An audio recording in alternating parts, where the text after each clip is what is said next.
RuneScape, a land of heroes, villains, and bots.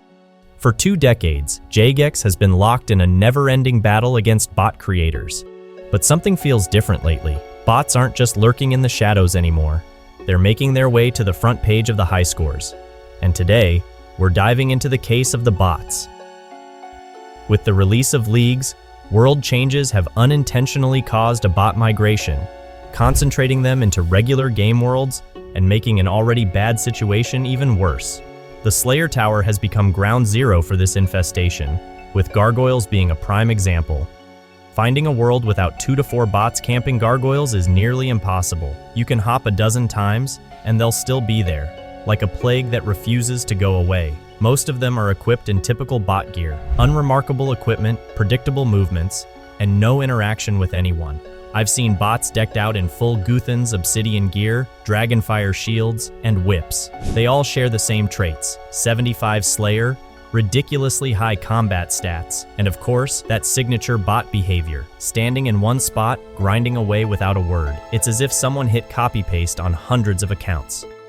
In the past few days, I've taken it upon myself to hop worlds with my alt and report as many as I can. So far, I've reported over 100 bots, but it feels like a drop in the ocean. The situation is so bad that if nothing is done soon, granite malls might end up back at their high alch value, flooding the economy with yet another bot-driven crash.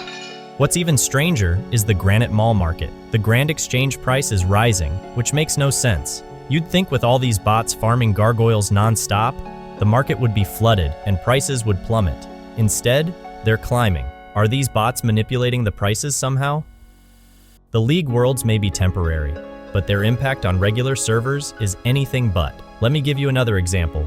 The rank 6 Callisto bot. This account has barely any levels and over 86,000 Callisto kills. A bear enthusiast, perhaps? Doubtful. Let's dig deeper. The bot has 118 magic levels, close to 100 million magic XP, and no other stats trained at all. How about rank 7 at Vorkath? With almost 100,000 Vorkath kills and barely any other boss activity, it's clear something's fishy. This bot has 108 million attack, strength, and defense XP, and no other notable stats. In the past, bots never made it this far up the high scores. Now, many of the top ranks are held by bots, but the bot infestation is everywhere. And here's the interesting part. These bots aren't even hiding anymore. They train skills, quest, boss. They're trying to blend in like regular players. In every single free-to-play world, there were bots like these. Some mining iron ore, others killing scorpions to train their stats. Their patterns are unmistakable. Repetitive movements, bizarre stat distributions, and efficiency that screams automation. Take one example. A bot with 91 mining, but only 25 attack, strength, and defense. What legitimate player grinds mining to such a high level without touching combat skills? These accounts are clearly optimized for botting, and their presence is absolutely everywhere. Let's look at other skilling bots. Bloodshard bots have overrun Darkmire, many with 200 million thieving XP or higher. Bots with 99 smithing are running non-stop at the Edgeville Furnace, likely crafting cannonballs 24/7. These bots are all level 24 combat and have no other stats trained, with typical bot-like names. They're everywhere. If we walk a bit to the south, we find bots making air orbs. One I caught had 112 magic levels with almost 48 million magic XP, but it also had 116 smithing levels and 76 million smithing XP, with literally no other skills trained. Another bot joined with similarly impressive stats, 113 magic and 115 smithing, and yet, another one had 107 smithing and 114 magic. This is insane. Could the 24 combat level bots be linked with these air orbers? I hopped through more worlds and found even more bots. The more I hopped, the more bots I encountered, all with the exact same pattern: high magic and high smithing levels. It's like clockwork. You teleport to Edgeville, and immediately you see smithing bots. Head a little south, and there they are, air orb bots. Go north, and you find Abyss Runecrafters. Then, hop to free-to-play worlds, and you're greeted by free-to-play jewelry crafters, willow tree choppers, and yew tree choppers. One of them even has 92 woodcutting.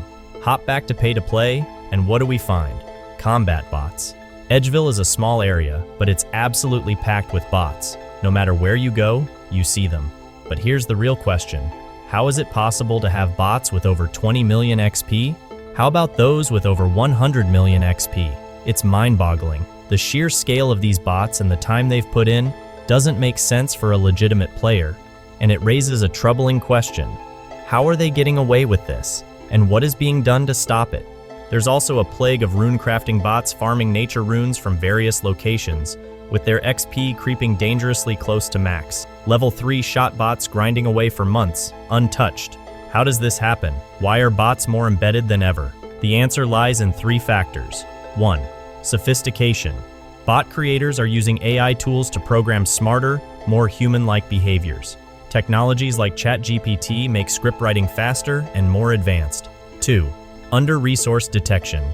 Jagex's anti-cheating team is fighting a losing battle with outdated tools and limited resources. Even creators like Framed and Solo Mission have been falsely banned, showing the cracks in the system. 3. Profitability.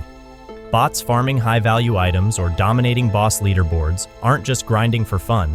They're part of gold-selling operations fueled by stolen accounts and automation. The accounts I investigated in this video are likely made from scratch by botters rather than stolen. But still, whether they're stolen or not, these bots are getting stupidly advanced and profitable. Now, here's where things get interesting.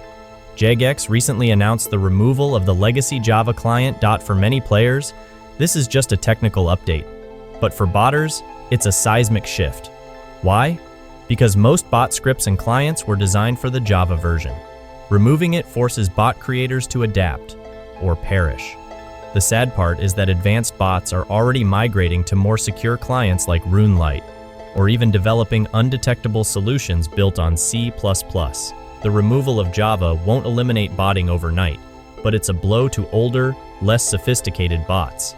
And for the anti-cheating team, it's one less vector to worry about. The question is, will this push bot creators to innovate faster than Jagex can respond? Now let's look at the grand exchange. Spam bots, gambling bots, phishing scams, they're everywhere. And it's not just an annoyance. They ruin the experience for new players. Imagine being a fresh adventurer, logging in for the first time, only to be bombarded by bots advertising shady deals. Not exactly a warm welcome, is it? So, why hasn't Jagex stopped this? The truth is, their anti-cheating team is small, overworked, and likely dealing with outdated tools. It's not their fault. The blame lies higher up, on Jagex leadership, for not investing enough in modern infrastructure. With bots leveraging AI and advanced programming, you can't fight 2024's botting problem with 2010's technology. Jagex needs better tools, more resources, and a proactive approach. I genuinely hope the game developers take notice and implement meaningful solutions to tackle this growing issue. Thank you for watching.